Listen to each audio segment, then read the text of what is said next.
This is the $1,000,000 question when you're planning a trip and you need to fly. When should I book my flight? When is the best time to book a flight so you can get an affordable flight, you can get the best deal?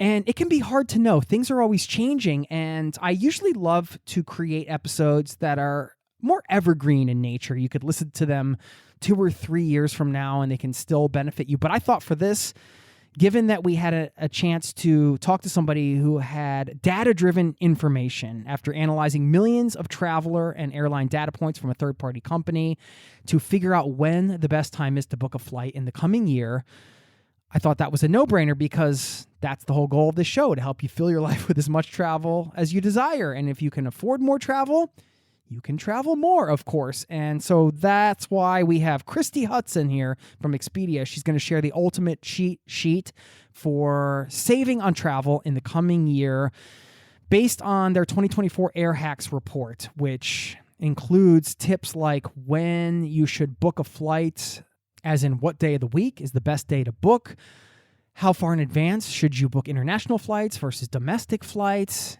and on and on. We really dig into this report, and I'm so excited to bring you this show. On top of that, of course, we get into some other stuff. Christy talks about her accidental career. I'm always fascinated by accidental careers in PR, and a whole wide range of other topics and things related to this report that haven't been published anywhere. So get ready to dive in and learn how you can get the most affordable flights in the coming year. Let's do it. Buckle up, strap in. Thanks for being here, and welcome to the Zero to Travel podcast, my friend.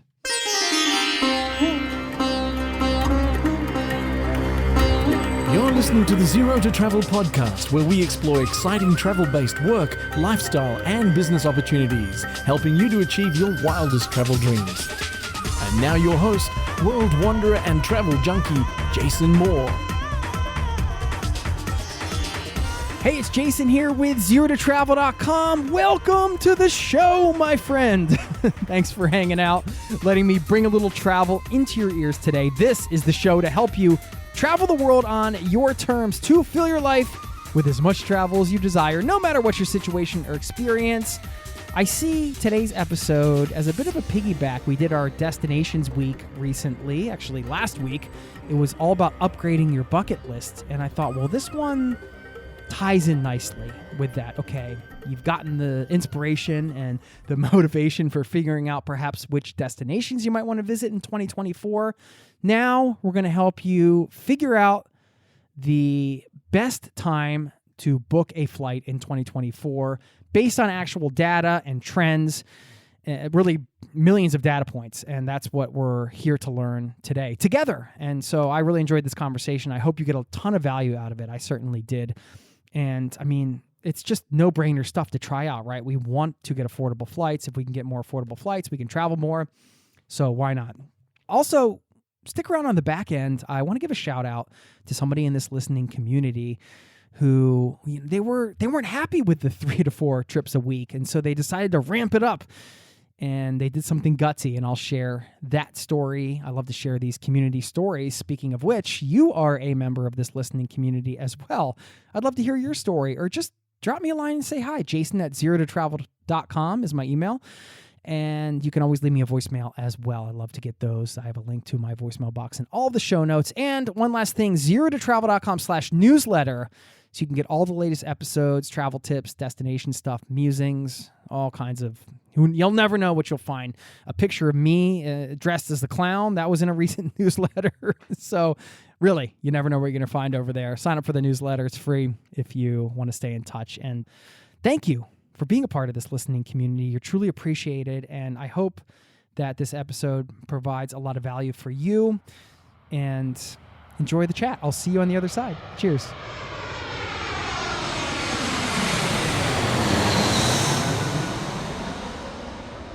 I love that you have a couple fenders hanging up on your wall there. I wish that they were mine, but this is my husband's room. Oh yeah? Is he a musician?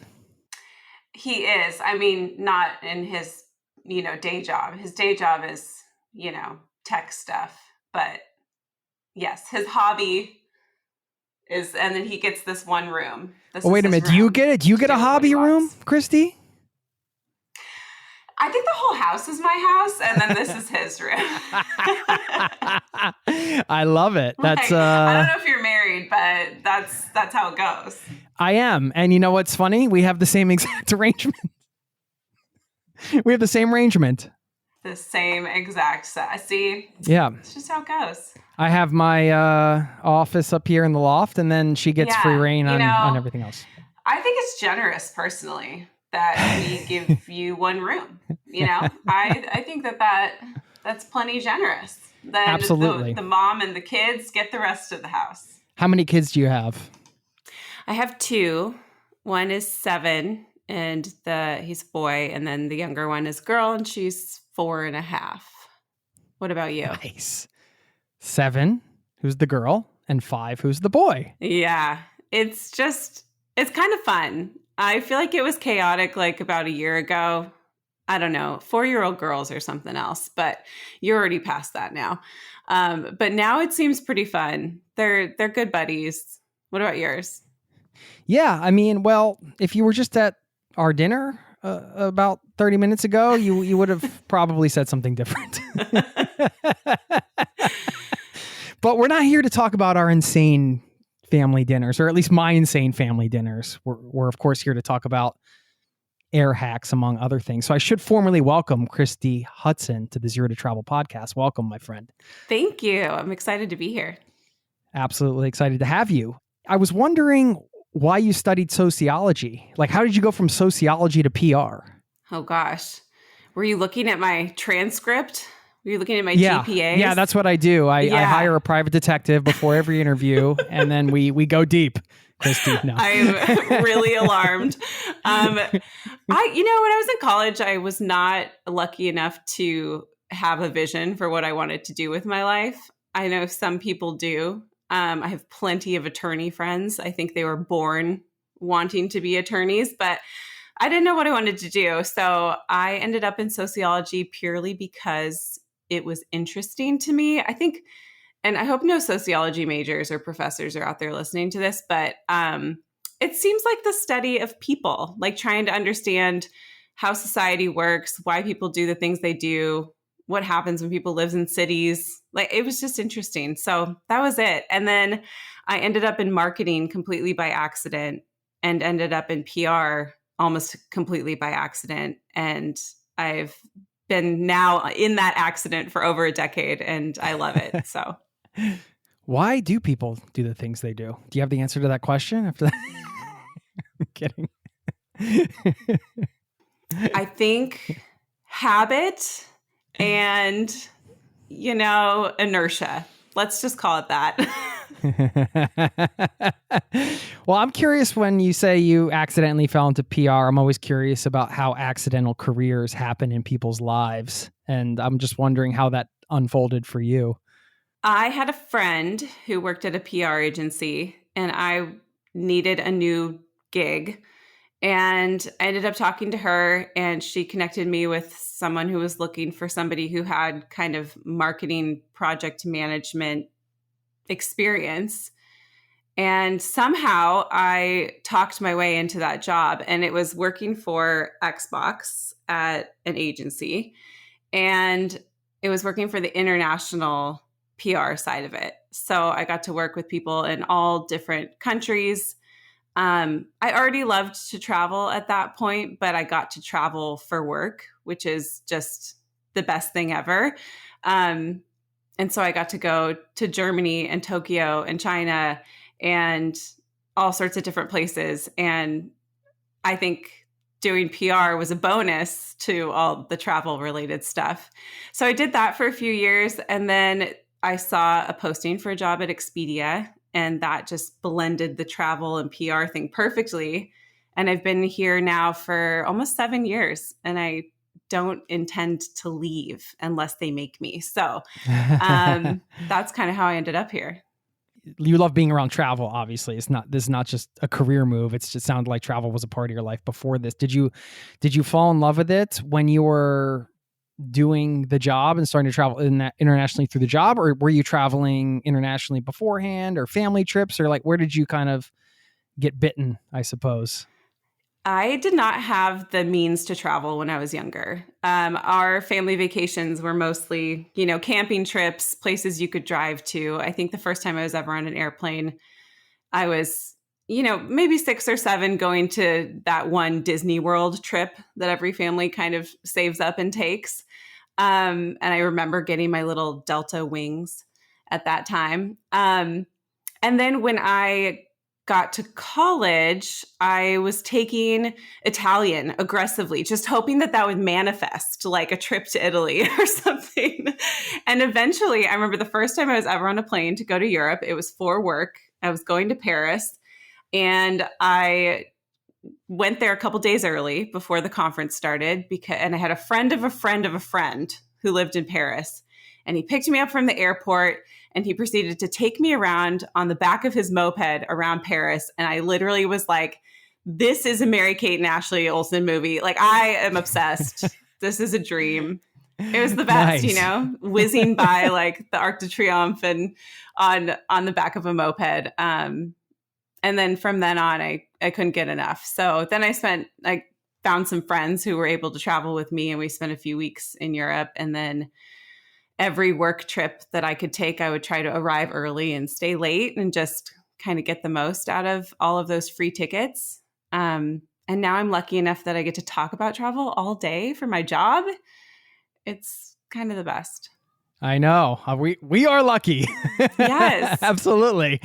Sounds that was the moment, being on the back of the moped driving around and being like, that kind of made you start to prioritize the travel aspect of your job. Like you said, like extending the stays and things like that. It sounds like that.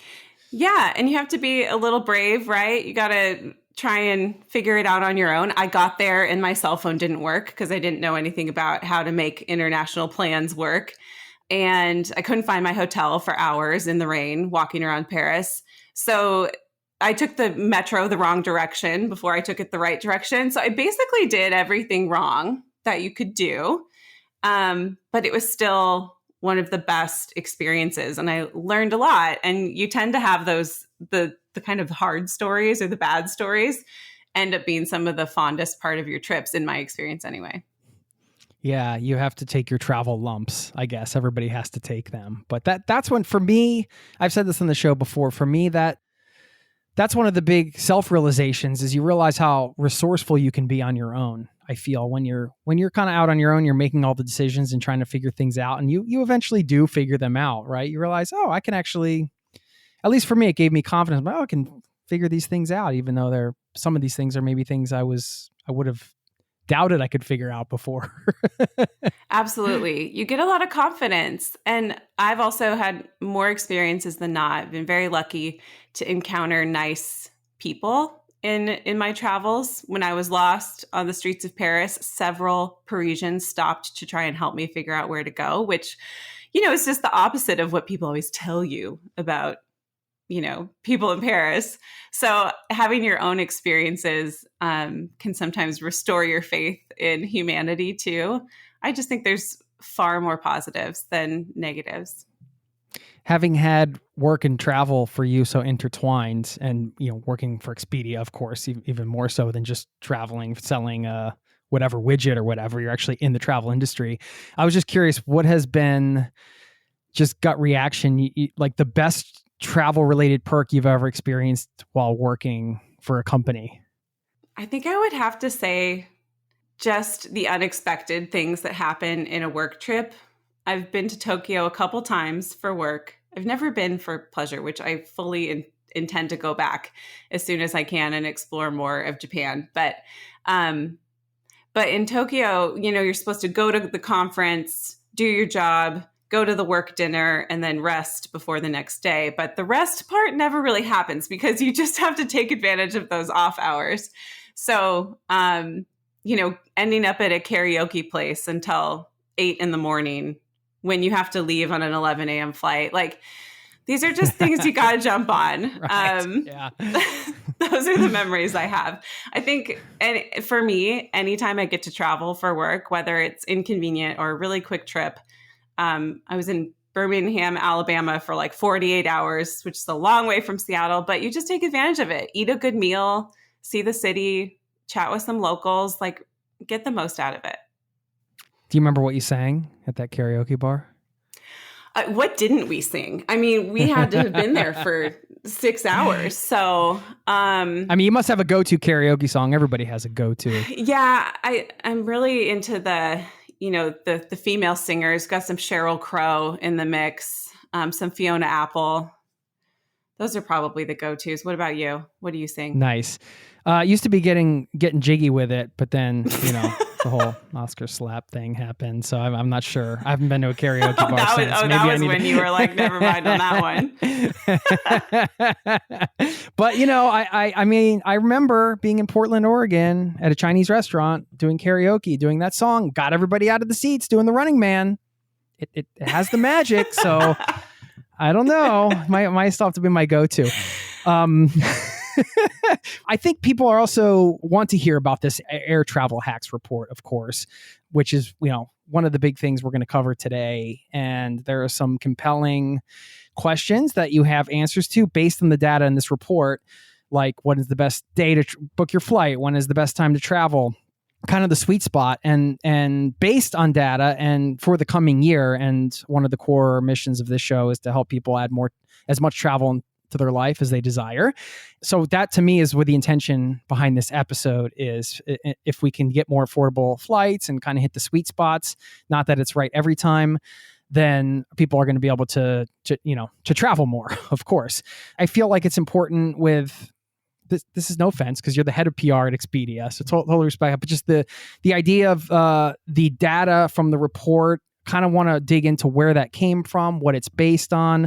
I think that's important because, well, we know history and how reports have come out on other things. We want you to be able to trust it. Yes, exactly. Yeah. Yes. Yeah. 100%. Can you talk a little bit about, the validity of the report for listeners? That's my job. I'm just doing my job here, Christie. I am not offended in any way.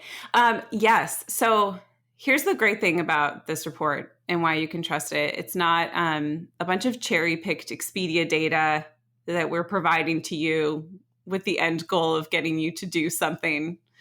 Would we love if you considered Expedia for your next trip? Sure, of course, whatever. But here's what the data is all about. So we work with a third-party company, actually, on this report. They're called the Airlines Reporting Corporation, and they are unaffiliated with Expedia. They're actually affiliated with airlines. And what they have is access to almost every single ticket that is sold globally for every airline. They don't want me to say every, but it's pretty close to every. Yeah, right. Maybe not like the smaller budget airlines, but all the major airlines. Every major global airline, almost all the tickets that are sold, that's the data we're looking at. So we're looking at billions of data points and actually booked and flown flights. So there are other brands, other companies that do reports like this that try and kind of hack the best day of the week to travel and all that stuff. They're looking at, maybe a set of like 4,000 flights, and they're looking at search data versus booked data. So it just doesn't really compare. It's why we've been doing this report in partnership with that company for over a decade, because we like that it's so impartial and so complete in terms of what we're looking at. So when we find that on average travelers save by booking on a certain day of the week, you can trust it because it's not fabricated. It's based on actual booked flights. Okay, yeah, and that includes the pricing and everything associated with those booked flights. Yes, right? That's where you get home. Okay, yep. Average ticket prices, how far in advance people are booking, international versus domestic, all sorts of things. And we look at this for not just the U.S. You can find reports on how it works if you are in France, purchasing a flight from France to somewhere else. We do it for 10 different markets, so it is really comprehensive, and there's a bunch of great tips. Yeah, okay. I know a lot of the stuff covers sort of flying out of the States or domestically in the States. Not that we have to get into that now, but if you're able to give us any insight into some of the other stuff, because we have a pretty global listening audience, that'd be great. Yeah, I think towards the end we can flip to some of those other markets. Cool. Yeah, one of the things I really like too is that at least when I was looking at the citations on the report and some of the stats you were sharing, a lot of it was based on these 2023 numbers. And I think that's good because, the numbers that are based on 2020, the pandemic time, it's just not going to be, I feel, as accurate of a predictor, let's say, You're of what's coming. Right. I mean, I've worked for Expedia since 2017. And it used to be we could just do year over year and kind of see, and everything was kind of the same. But then obviously 2020 threw all of that out the window. And so you'll hear a lot of times we're comparing things to 2019 a lot because that was the last time it was quote unquote normal in the travel world. But more and more as we get distance from it, especially in the last 18 months, this is the new normal, right? So we're looking at 2023 data, which really reflects kind of the latest fluctuations, all the different fuel prices, economy, like all the stuff that's been happening. And we're looking at 2022 and seeing a lot of the same trends. So it is starting to feel like we are at a place where there is a new normal and we're moving towards something that feels more constant in terms of air travel. Cool. Yeah, I appreciate that. It seems like a really solid baseline from which to operate in terms of the data points. The ticket prices then, we'll start with, I think that's just a good overarching question. Are they going up or down in the coming year based on the data you have access to? Yeah, they're starting to stabilize. So that's the good news. You're still going to see seasonality impact ticket prices more than anything. So summer, the holidays, those couple weeks in spring break timeframe, if you're in the US, those are going to be the priciest times to fly. That seasonality piece isn't going to go anywhere. And especially when you look at particular destinations that have remained popular throughout the pandemic, throughout the last couple of years, like Mexico, for example, those ticket prices are remaining pretty high. But they're not continuing to climb, right? We're seeing like them stabilize year over year. So we're not going to hopefully continue to see 2022 patterns where things just kept on escalating. Airlines, a lot of this has to do with demand, but it also has to do with airline capacity. So the number of seats available on airplanes has been lower than pre-pandemic because a lot of routes were, put down, haven't been resurrected. There's staffing issues, there's pilot shortages. So there's some components of airlines can't fly as many flights as they were previously. So with demand accelerating past 2019 levels and fewer seats available, that's where the price crunch is happening. And that's why why the airlines can charge more, because the demand keeps escalating and there's still not as many flights available. Right. I know this is not necessarily part of the report, but what is your professional opinion on airlines beginning to expand, or should we say bring back some of the previously jettisoned flights? Yeah, well, they really want to sell flights. So that's the good news. Wherever people want to go and wherever they're seeing demand, that's where the routes are starting to pop back up again. So they're seeing a ton of interest in Asia. In Japan, for example, has just been triple digits year over year. So you're seeing a lot of flights pop up for Asia. A lot of Europe's been incredibly popular in the last 18 months since everything opened back up again, and people are taking those trips that they had previously delayed or put off. So seeing a lot of airlines open up new flights internationally. So yes, they're doing the best they possibly can to respond to the demand, because at the end of the day, they want to fly more flights and sell more seats. Makes sense. Supply and demand, right? The timing of booking a flight, I think this is one of those things. This actually relates back to one of the poll questions you had. I know this seemed like it was a separate poll of travelers outside of the data you got from the ARC data. A majority of people found flying to be stressful. And one of the things they cited, at least according to what I read, was the booking process too, because there is a bit of anxiety around, am I getting a good price when you're going in? And no matter how many flights I've booked, you still kind of have that worry before you hit buy. You're like, is this going to go up, down? So that being said, let's get into some of the core data about the time when it makes the most sense to book a flight for, let's go, I know we're talking about the States, so we can go domestic and then international. And then I have a follow-up question. Yes. Okay, let's get into it. You're totally right.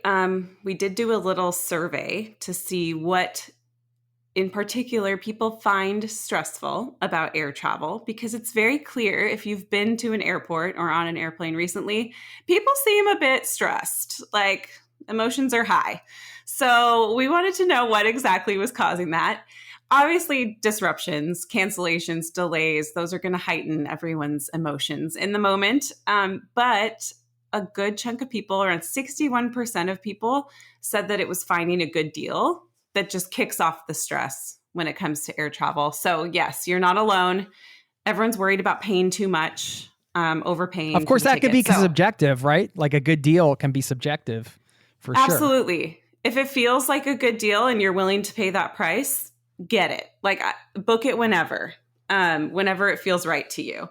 I do have some tips for some ways that you can avoid getting overpaying at any point. But here's what the data says. For domestic travel, you want to book about 28 days out from departure. That's about a month out. And doing this can save you up to 24% on your ticket price. It's a lot. I personally find that to be too late. Like, I like to book things far in advance. So 28 days scares me, but this is what the data says. For international airfare, leaving from the States, you should book around 60 days out and no more than 4 months out. So this is different than last year. Last year, we saw like as far out as possible was when you should book your international travel, like 6 months, 9 months out, like as far out as you can. Now, according to this year's data, people who booked more than 4 months out actually paid more than people who waited. So it's that 2 to 4 months window that's really optimal. You could potentially save a bit more by waiting until the very last second, but I don't recommend that because you're going to have a lot fewer flights to choose from. You may end up on a bunch of layovers and connections. You may not be able to pick the seat you want. You're just going to have a lot fewer options. And in general, it's just a bit of a gamble. So I would say that according to the data, 2 months to 4 months out, that's going to be prime time for saving around 10% and also getting the best availability for your flights. Okay. Yeah, when you were talking, I was thinking just psychologically, or speaking of sociology, right? Kind of thinking about how people think. It kind of makes sense, like you said, because 28 days in feels a little too close for me too. If I'm really wanting to lock something in, and maybe that's because if I'm traveling with my kids, for example, or you want to make sure you're kind of set up. But one person's last minute is another person's this is early. It's so true. I always talk about this with my coworker because she is such a procrastinator. She's actually the host of the Expedia podcast. And we would always compare notes, and she's like booking things, 4 days before she leaves, which I just found absolutely insane. I'm over here like it's November. It's not even November. And I'm planning like a February trip to Mexico right now. I just like to have things to look forward to. I like to have them locked in. But here's the tip for people like me. And forgive this for sounding like a little ad, but I really do believe in this. It's called price drop protection. It's this added thing on the Expedia app or on the website. When you book a flight, you pay a little bit of money for this price drop protection feature. And if the price of your ticket drops after you book, you get automatically refunded. And you also get it for free if you're an Expedia member who's like gold or platinum status, which is what I am. And I've gotten money back from 3 out of 4 of the flights I've booked recently. So it's one of those things that helps if you just want to go ahead and book it and get it out of the way. Just add that, it's not very expensive. It's a really nominal fee. And you're likely to get that money back if the price changes. Some people might be wondering, well, what are the pros and cons of booking with a platform like yours or another versus booking directly with the airline? Yeah. Well, You can do either, obviously. You get the same prices, the same service, all that different stuff. There's a couple of reasons to book with Expedia, or a couple of reasons why it might make sense for you to book with a travel, an OTA, as we call ourselves. And one is there are savings that come from if you're taking a trip that involves flights, hotel, car rental, and you book that stuff together. It's called bundling. And we actually give you better rates if you do that. We give you, up to hundreds of dollars off on the total package. So that's something you can do on an OTA. Another thing you can do on Expedia versus booking direct is kind of use two different airlines to fly. So if you find a flight that's really great time-wise and price-wise from Delta going, but on the way back, the Alaska flight is cheaper and it's at a better time, you can actually create those split fare packages as well. So that can come with some savings. And then those other things like price drop protection, we try to make it worth your while, make it easier to save. No cons? None that I would care to mention. Jason. Got it. No, I think there's like always, I said, just doing my job. No, I think the biggest thing is people worry, if I book with Expedia versus, is the service part going to be different? Am I going to get bumped from my flight? Something like that. Those are just straight up myths. We work with the airlines directly. There are very close partners. So you're getting the same product. We don't sell Southwest. If you're a big Southwest person, Southwest doesn't offer their flights through any other, you have to book direct with Southwest. But other than that, we have over 500 airlines you can choose from. Cool. All right. I will just reiterate what you said. So 28 days before departure for domestic flights, at least in the States, and that's going to be a 24% savings on average compared to people who book last minute or within or outside of that window, I guess. And then 60 days, between 60 days and 4 months for the international. But I think I really like what you said about, if you see a good deal, it feels like a good deal no matter when it is. Just grab it. So you mentioned myths, and one of the things that goes around is that if you go to an incognito window, you don't track with cookies, that will keep flights cheaper or more stable. And if you search the same flight time and again, say on Expedia or wherever, the price is going to start going up because the airline or the OTA or wherever you're searching is going to see that this person really wants this flight, so we're just going to start raising the price. That's a myth, right? Yes and no. Is it a myth? Technically, I think so. But I know tons of travel experts, savvy travelers who swear by it. So I think if it works for you, if you've found a better deal after clearing, then you know what? Call it your insider go-to hack. And I've never seen evidence that it works. I don't think technically it's a thing. But I know plenty of people who swear by it. So okay, fair enough. It could be like it could just be superstition or something. But if it works for you, go for it. So you've manifested it hard enough, right. And it comes to you. That's like when my football team's playing. I have to wear the shirt that whole day, otherwise they're going to lose. Same kind of thing. And the socks and right. Eat the same things. Don't shave your beard. Yeah, whatever you got to do. Who's your football team? Philadelphia Eagles. All the way. Okay. Yeah. I grew up outside of Philadelphia, so that's how it goes. Far away from Seattle. Was that where you grew up, by the way? Yeah. I've done some time in Los Angeles as well, but I'm still a Seattle football fan, as depressing as that can be some years. All right. Well, the cheapest day of the week to book a flight. This one is a big one. And again, based off the data that you mentioned. So what is that day for everybody? Based on billions of data points, Sunday is the best day of the week to book your flights. So this is the second year in a row, at least, that Sunday has been the cheapest day. And on average, travelers save up to 13% just by booking on a Sunday. Friday is the most expensive day. So truthfully, I think it makes sense, right? You get to the end of the week and you're ready to lock in some travel or something like that. Whereas Sunday nights, not everyone's just like watching TV. No one's booking trips. So that's when you got to jump on it. Right. I like the idea of researching on Sunday anyway. It sounds like a relaxing Sunday activity.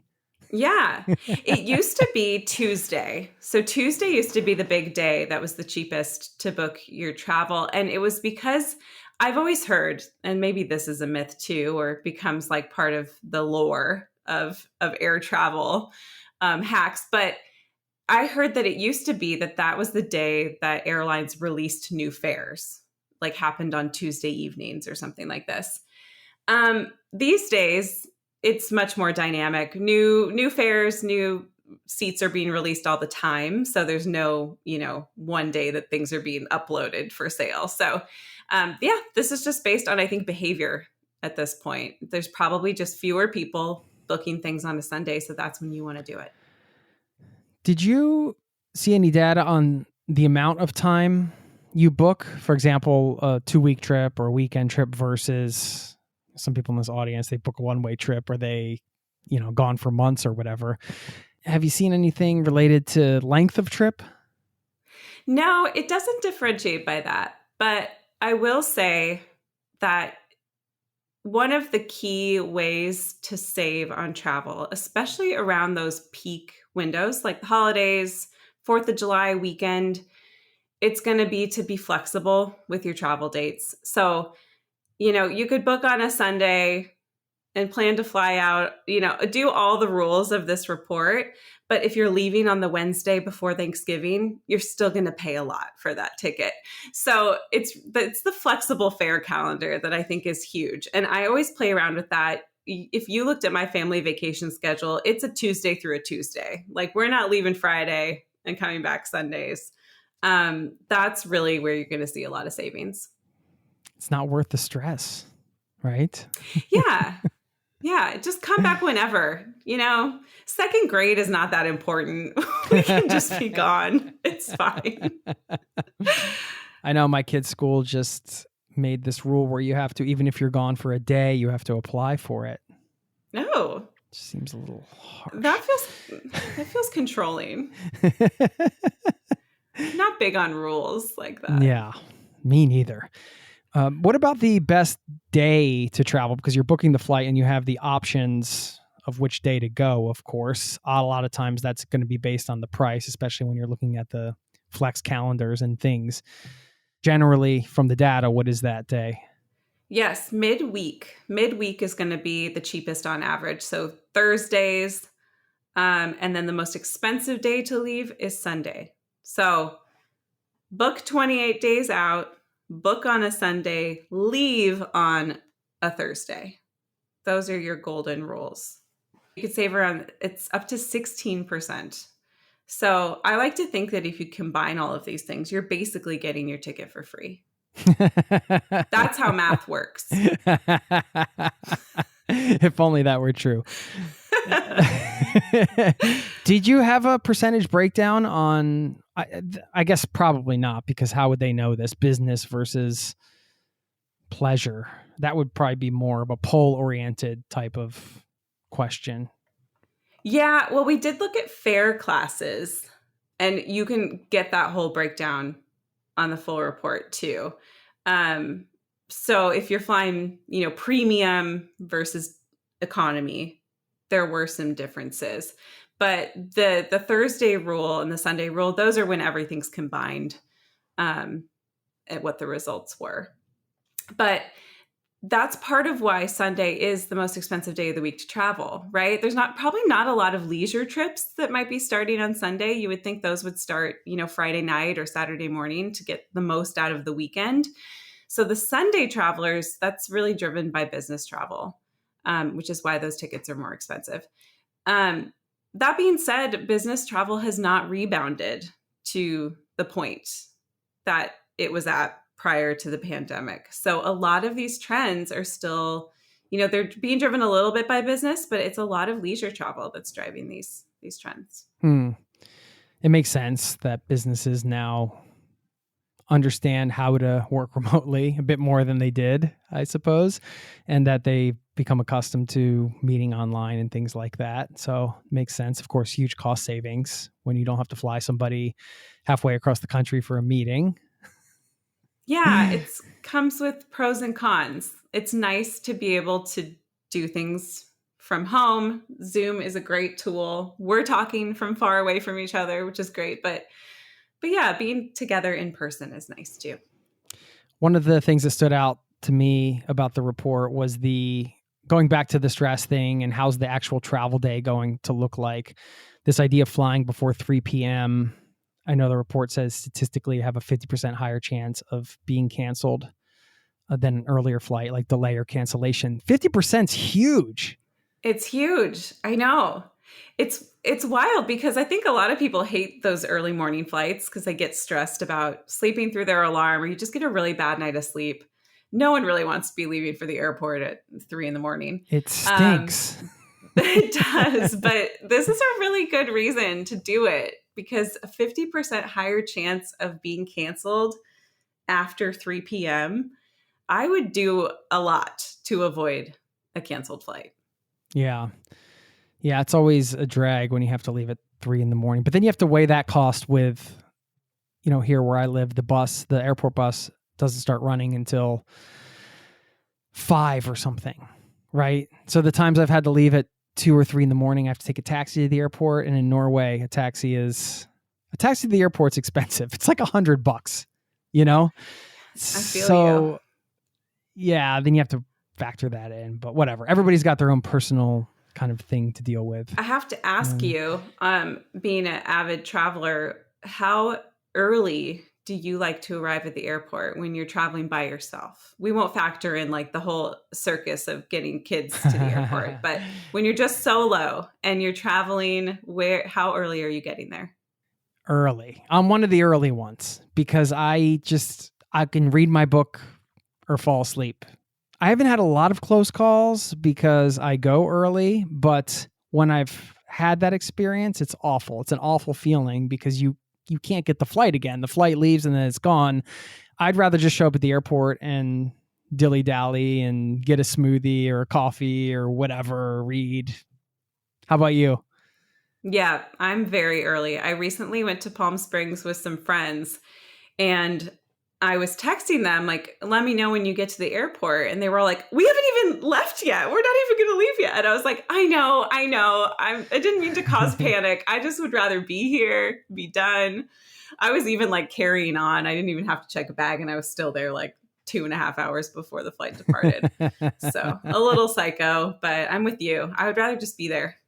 If we were flying on the same flight, we'd be the two people sitting in the terminal waiting for the flights, before everybody else got there. Feeling calm. I've definitely gotten to the Oslo airport many times where my flight wasn't on the board yet. Like they didn't have the gate announced because it was because I was too early. Just like, whoa, okay, whatever. I know. Do you drive your family crazy though when you're like, we need to leave at, 4 a.m. No. Like, I feel like my husband's like that. He'll be like, okay, we have a 10 a.m. flight. So that means we need to leave today. We need to leave 24 hours early. Like, I just feel like he gets crazier and crazier. It's just not worth it. It's just not worth it, in my opinion. I get, again, I err on the side of caution. But, okay, destinations were a part of this report as well. You had some popular destinations and trending destinations. And this is, again, based off of actual flights purchased. This isn't necessarily trending destinations for this audience because everybody has their own interest, but based on flights purchased, there are some destinations that show up a bit more often, I guess, let's say. What are those? For U.S. travelers, the most popular destinations are New York City, Los Angeles, and Las Vegas. So not huge shockers there.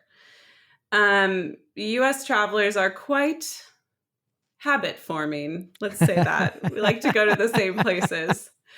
But, those are also, New York and Los Angeles are also very large hubs.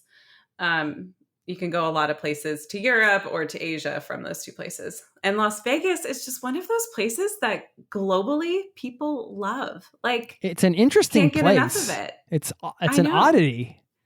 it's unique. You can't have the experience you can have in Las Vegas anywhere else. So certainly not anywhere else in the States. So yes, those are the three. And then for the most popular international destinations for the US traveler, it's Cancun, Punta Cana, and Mexico City. So yeah, we got Caribbean, got Mexico. I think what's more, maybe arguably more interesting are the fastest growing destinations. So for this, we look at year over year, what is seeing the biggest leaps in terms of searches. And that's going to be Beijing, Shanghai. You're going to see a lot of Osaka, a lot of Tokyo on that list. So a lot of Asia. And in part, that's because these places really are experiencing a ton of pent-up travel demand. I think if you don't know somebody who went to Japan this summer, then I would be shocked. Like, it felt like everybody went. But those are also places that had travel bans in place the longest. I think Japan only opened back up last fall. So it was delayed. Europe had been open for 6 to 9 months prior. And China, similarly, the travel bans took a lot longer to lift. So it's all just pent up, everybody. And that's the cool thing, I think, about travelers. We've definitely seen, just to go on a little side tangent, how resilient people are in terms of travel. Like the second any place opened up, the travel demand and the spiking in the searches happened immediately. Like everyone was just sitting there waiting for the news, and then they're like, let's go.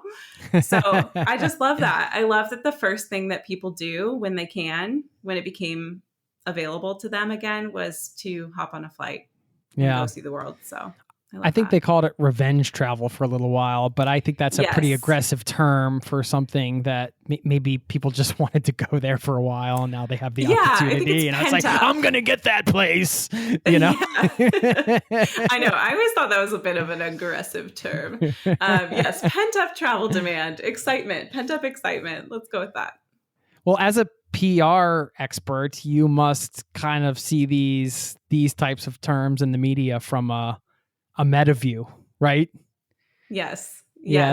We like to give snazzy little names to things in the PR and marketing world, for sure.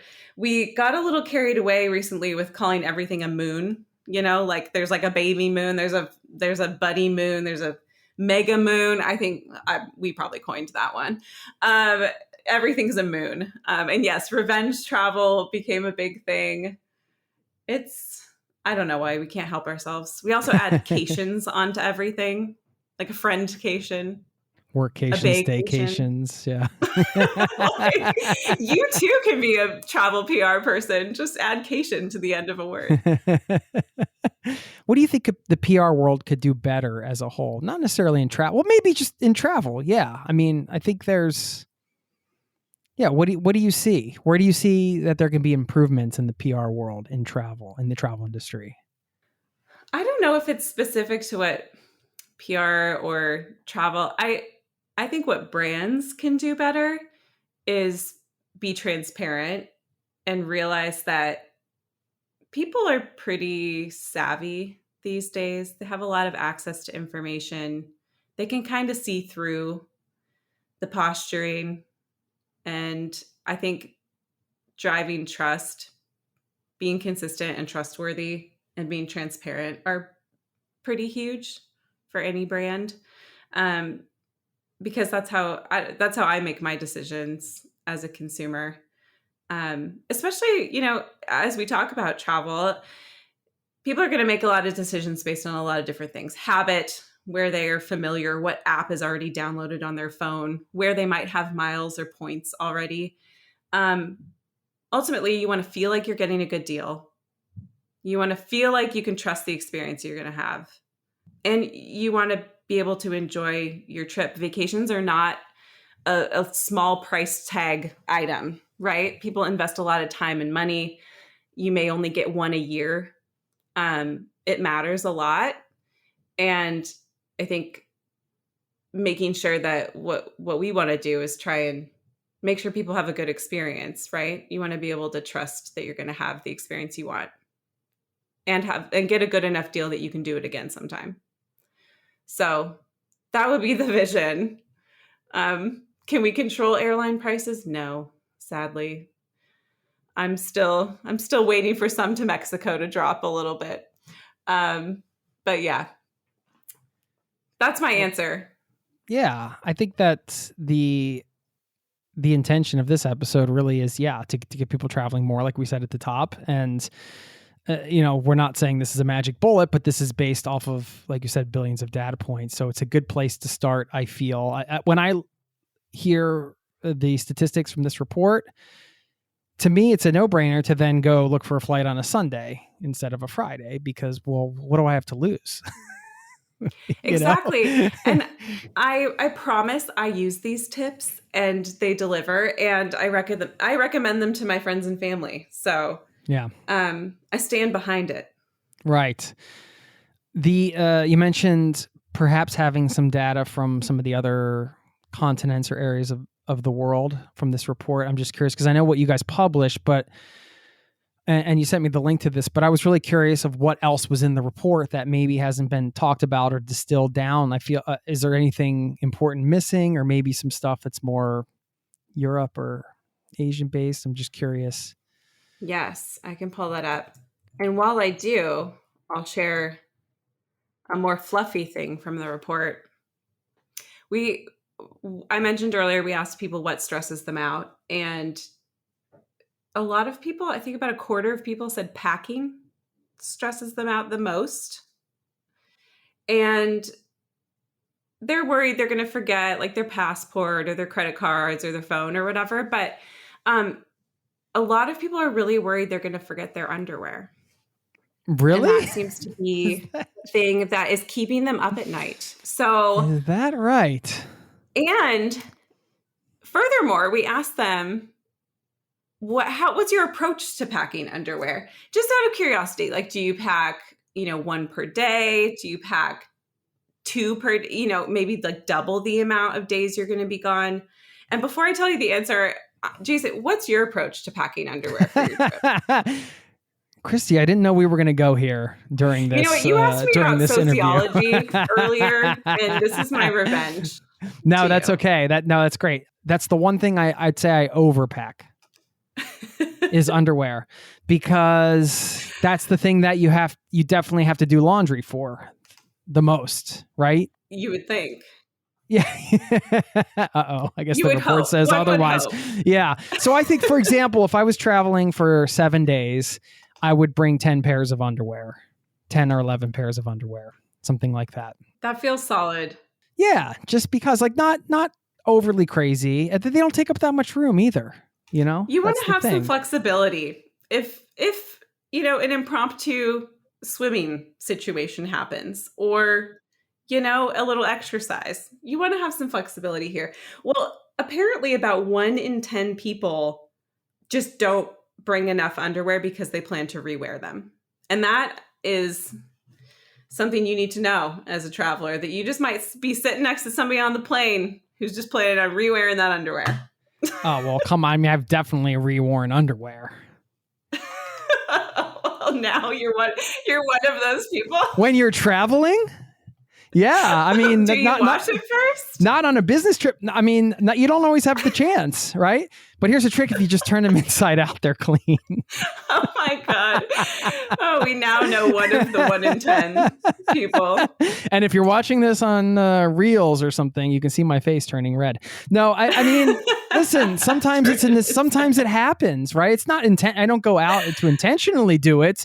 But, like you said, exercise things, this and that. Maybe you don't get to the laundry thing. Sometimes it happens. But then you have to be selective. You have to you might take like the nighttime underwear for the day or something. You don't take, something like that. I'm glad your intentions are not to start out that way. But yes, you're right. And I think we can all just agree that when you're traveling, sometimes the unexpected happens. And yes. I appreciate a fresh pair of underwear. Let it be known, I appreciate a fresh pair of underwear. I also wanted to make a PSA for everybody in that survey that was stressed out about the amount of underwear they're bringing. Did you know, fun fact, that you can buy underwear anywhere in the world. You sure can. They sell it. And you know what else is great? A little Tide Pod action, or like a little travel Tide and a hotel sink. I'm sorry, but and now I promise we'll stop talking about That was a 10-minute tangent. These are on things underwear. people need to know. Yeah, absolutely. Okay. Where do you want to go first? Do you want to talk about folks in the UK? I just want to go what catches your eye, what you find interesting or worth sharing. Absolutely. Well, I think that Sunday in general still is the best day of the week to book. So regardless wherever of you are, where you're flying. Okay. Yep. Wherever you are, Sunday is looking good for that.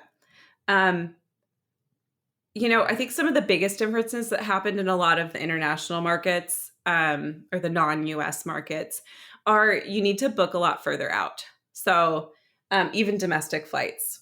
In the UK, it was at least 5 months out. Oh, really? That's a big difference in 60 days. Yes. So that's going to be the biggest thing. You got to plan earlier. The best day of the week to travel changes depending on where you are. It's Friday if you're leaving the UK. The 3 p.m. travel before 3 p.m. to avoid cancellations. That's a rule everywhere. And that just makes sense, right? As the day goes on, there's that trickle effect of different things happening. A flight could be late, and it just kind of, you get that snowball rolling downhill effect. I don't have any underwear packing differences in other places. In the UK, people definitely still find doing their taxes and making small talk slightly more stressful than air travel. Just slightly more? That's making small talk. We have a nation full of introverts, apparently. I mean, granted, I'm a podcaster, but I could make small talk all day, stress-free. With a wall, with a brick wall. That's my daily job. No, when I'm here by myself recording an episode, no, I think that, well, gosh, that's up on taxes. I mean, I find that to be way more stressful than anything even remotely travel related. But again, I agree. That has got to be the most dreaded thing all year. Right. Let's go to Australia. People find air travel more stressful than doing household chores. Yeah, I get that. Yeah. That makes sense. Yeah, because that can be relaxing. Yeah. I mean, I don't mind vacuuming sometimes. For Australia, you can wait even longer. You can be a procrastinator. You can book your flights 2 weeks out and be fine. So that's a good news for you. And 3 p.m. holds for them too. So, and I think when you look at a place like Australia, you get some fun destinations in the mix. You get places like Bali, Bangkok, Sapporo, Japan. For an Australian, say going to Bali is the same as an American going to Mexico in terms of, the proximity and kind of, I think culturally it's a place that people go, whereas maybe the average American flying to Bali way further, way more maybe exotic in some ways. It's because it's further from home. I don't know. I mean, it depends on the individual, of course. I'm in the circle, like a lot of the people that I've interacted with have been nomadic or travel long-term or digital nomads. So a lot of people have Bali on their radar because it's a very popular place to go in that world. But I think, if we, like, to your report, the average Americans look at the popular destinations. You're talking about Mexico, Dominican Republic, Mexico again. Those are the places. Yep. So it makes sense that it changes, of course, based on the continent you're reporting from. Yeah. Yeah. It shows people love a beach vacation for sure. And I can't argue with that. What would you think would be the number one destination for UK travelers? I feel like it would be somewhere, because probably the same mentality as Norway with the weather. So it would be somewhere with a direct flight that's warm. So maybe something in the Mediterranean, like Greece or something like that, or perhaps the Canary Islands or Spain?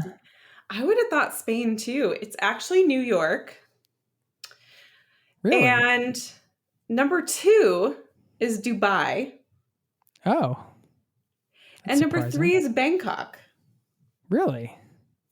That's wild. Yeah. Again, based on data, you can't argue with it. Yeah. I know. I love it. And that was one of the, the big reasons I want to have you in here, just to kind of explain the background of this report and where this is coming from. And based on that, it's safe to say, again, based on the numbers in the report, nobody has a crystal ball, but this is reflecting what it was last year coming into the coming year. So take it for what you will, but I think there's a lot of actionable stuff in here, and I appreciate you coming in to share it. Yeah. Absolutely. This will hold for the whole year ahead, and we do it every year around the same time in the fall. So you can kind of use it for your holiday travel or just as you're kind of thinking about planning the next year of travel. But yeah, the hacks are great. I would love to hear feedback from people if they use them and find success. Let us know. And I have one more question for you. You mentioned people having a trip that they've been putting off. I was wondering what trip is that for you? Do you have a trip that you've been putting off that you just like, it's about time I got around to this? Because, we might as well use the end of this episode to set some travel intentions, set some travel goals for the coming year. Yes. Oh my gosh. I feel like the worst thing about working at a travel company is my list does not get shorter. It gets longer. Like every time I talk to someone who's gone somewhere new, it gets added to the list. So my list is just so long. We've not brought the kids to Europe. And that's something my husband and I used to love. We used to travel a ton. And I think the ticket prices are high right now, right? So there's a little bit of a barrier there. I'm like, will they enjoy enough to merit the expense of getting them over there from the US? And there's also a bit of like, I haven't been back to Europe since pre-kid. Like, will it be the same? Will I get to do all the things I love to do when I'm traveling internationally with kids? And I know people do it all the time, and I'm a quote unquote travel expert, so I should do it. We need to do it. But yeah, that's the thing on the list. We're kind of debating between what kind of trip we might want to take them on. They're great with beaches, right? So maybe it's a Greece or Spain type trip where we could enjoy it. But sometimes when we take them to city destinations, they're like, where's the pool?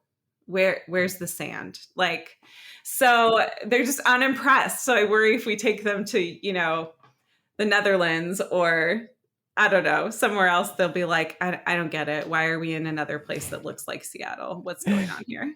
I understand where you're coming from. Yeah. But they're still soaking it in on some level for sure. But yeah, no, I totally hear you. I mean, I go through the same debates with my own family vacation planning, but we do know the answer to that question you just posed, which is, will you get to do everything that you would do on a vacation to Europe without them? That's an unequivocal no. You will not get to do everything. It hurts. We do know. I was hoping you were going to really just bring me back to life with a lie. If you were looking for a motivational pep talk there, you're not going to get one. No. Okay, well, where's the best place you've been with the kids? I just think from a mindset perspective, I've definitely learned to temper my expectations in terms of what we can do, and just to be kind of happy with if we can do the one thing that we have decided to do for that day. A lot of the trips now have been going back to the States to visit family because I live in Norway full time. So it's really nice, I think, for the kids to know their grandparents. But we did spend over a month in Florida last year, and that was fun because that was the first time we'd spent a whole month in a house together somewhere, even if it was Florida, which is a place I'm familiar with and traveled to. It's not as exotic for me, but it's still fun, right? You're seeing wherever you go. Well, it's fun to travel anyway, wherever you go. And I can find the fun and the excitement in travel anywhere. I really feel that way. But then, with having the kids with us on those types of trips, it is exciting to see things a little bit differently, of course, through their eyes. But you just, notice certain things you want to share with them. And I don't know, it just changes things, right? If I'm just walking down the street and I see a gecko, I'm like, oh, cool, there's a gecko. But with my kids, I'm like, look, it's a gecko. Look at this gecko. It's its head. Look at the way it moves. You just kind of notice things more. It's true. I miss them when they're not around too, when I go on solo trips. No, that's so true. Most recently we went to Kauai, and that is always very well received. Oh my gosh, it was amazing. Although I was the most excited to see like the geckos, I think. And the turtle. I saw a turtle and I was very excited about that. So we had fun there. But the other really great trip we took this year was to Charleston, which is kind of a long ways from Seattle. But my daughter just talks about these buttered noodles that she had one day at one of the restaurants. To this day, I mean, this is a girl who can't remember 3 days ago. And she remembers these buttered noodles, and it's just like, oh, I can't wait to go to Charleston again. And you know what? Those are core memories. Right. Do you remember the name of that restaurant? I do. It was called The Obstinate Daughter, which you is got. hilarious. Oh wow. Are you making that up now? I'm not. That's incredible. It was amazing. That's incredible. Yeah, on Sullivan's Island in Charleston. Highly recommend it. Number one travel hack and recommendation coming out of this episode: you have to get the buttered noodles at the Obstinate Daughter in Charleston. That's what it's I'm a saying. Must. It's a must. Let me. If you have a 4-year-old who loves buttered noodles, you're gonna love it. It's gonna be great. I will throw one more thing, because I did take a family road trip this past summer, and we went through Germany and Denmark, and it was so cool to go to Legoland in Denmark, believe it or not. Ooh, so yes. If you throw in like it's just different. It's still a theme park, but it's not as big and as intense. And it's just, I don't know, it just had a cool vibe. And there was something fun about going to a theme park in a new country, and just, you still had the new country experience. We stayed at a campground, so that was cool. We got like a little cabin, and you can do some Danish things, but then you have the theme park thing mixed in. I love Denmark. That sounds like a great one. And that's like the home of Lego, right? Yeah. Yeah, exactly. Yeah. So, I mean, I saw the Taj Mahal built out of Legos. I mean, it's incredible what they can build out of Legos. So that's super anyway, cool. I know we're veering off into like some kind of family travel episode or something. I'll cut myself off right now. I'm sure you have a million experts for that, but I'm always game to talk about that too. I love it. No, I had a blast just chatting with you, Christie. Thank you so much for taking your time to come on and share these super helpful tips with us today. Much appreciated. Yes, it was my pleasure. Cheers.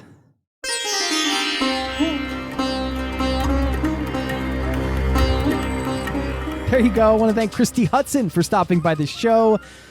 I loved hearing her story about the business trip she took where she fell in love with travel. Now she's got a career in travel. You never know when that next transformative or life-changing trip is going to take place. And I hope some of the tactics and strategies that we shared today will help you perhaps book your next transformative trip. Speaking of transformations and making big changes, I want to give a shout out to a listener in this community, Eric, who dropped me an email. Subject, thank you. Your podcast has helped solidify our decision. He said, Jason, just had to reach out, express my gratitude for the amazing podcast. Travel has always been a passion for my family, but our usual 3 to 4 big trips a year just weren't cutting it. We're constantly dreaming and scheming our next adventure. For the past few years, my wife and I have been toying with the idea of selling everything, house, cars, most of our stuff, quitting my job and traveling the world with our kids. There were always a million reasons to hold us back, and we found ourselves talking ourselves out of it each time. Now that our kids are at an age where they can truly relish the experience, 14, 12, and 10, we are simply out of excuses. We've decided to go for it. Around June 1st, once the kids finish their school year, we're off to explore the world for a year or more. Of course, there's a bunch of fear and doubt lingering in the background, but the pros simply outweigh the cons for us. Circling back to the point, your podcast has played a significant role in confirming our choice, And we couldn't be more thrilled. So thank you. Thank you, Eric.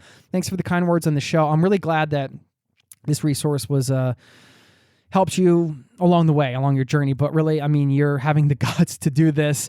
And I love that you shared, there's still a bunch of fear and doubt lingering in the background. I mean, that's always going to be there when we make these big decisions, right? And I love to share these real life stories from listeners here because it makes me feel better, when I'm making big decisions like this, travel related or otherwise, and that fear or doubt cloud is lingering.